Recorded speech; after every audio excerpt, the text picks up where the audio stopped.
Researchers developing an inhalable screening test for lung cancer. Lung cancer screening in 20 minutes.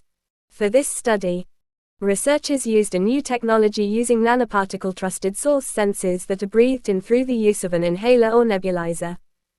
The nanoparticle sensors are coated with a reporter, such as a DNA barcode, making them into nano-detectives for lung cancer screening.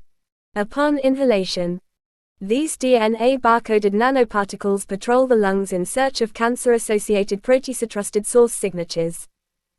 The nanoparticles are engineered to be activated by disease signals in the tumor microenvironment, releasing the DNA barcodes into the bloodstream, which are then filtered into the urine. Quote, "We analyze these urinary fingerprints using a multiplexed quantitative lateral flow assay."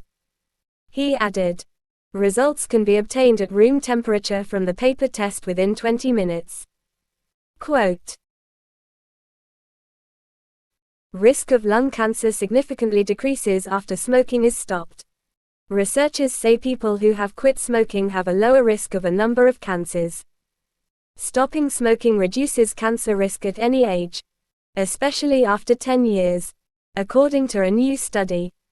Researchers report that former smokers' risks of developing lung cancer drop the fastest after stopping smoking. Quitting when you're younger has stronger benefits in cancer risk reduction. But the benefits of quitting after age 50 are still significant," the researchers said. Quitting smoking at any age appears to significantly reduce a person's risk of lung and other cancers. In their findings, researchers reported that those who stopped smoking entirely had a 17% lower overall risk of cancer than those who continued to smoke. That included a 42% lower risk of lung cancer incidence, a 27% lower risk of liver cancer, a 14% lower risk of stomach cancer, and a 20% lower risk of colorectal cancer. Of all cancers, lung cancer risks declined the most quickly following smoking cessation, falling 3 years earlier than other cancers. And while quitting before age 50 was better for improving your odds against a lung cancer diagnosis, averaging a 57% lower risk of lung cancer, even quitting after age 50 reduces lung cancer risk by 39% compared to continued smokers. The researchers reported, menopause and other reproductive factors may play a role in lung cancer risk. Researchers say menopause and age of first childbirth may be factors in determining a woman's risk of lung cancer. Women who do not smoke are at a greater risk of lung cancer than male non-smokers.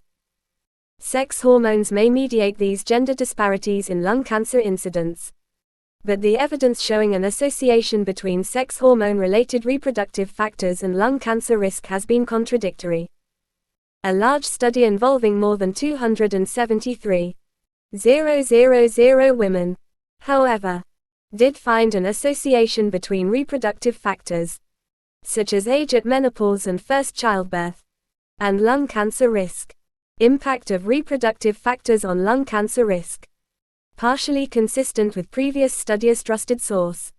The present research found that early age of menopause onset, shorter reproductive lifespan, and younger age at first childbirth was associated with the risk of non-small cell lung cancer, including adenocarcinomas. This association was more pronounced in women who were currently smoking or had a history of smoking.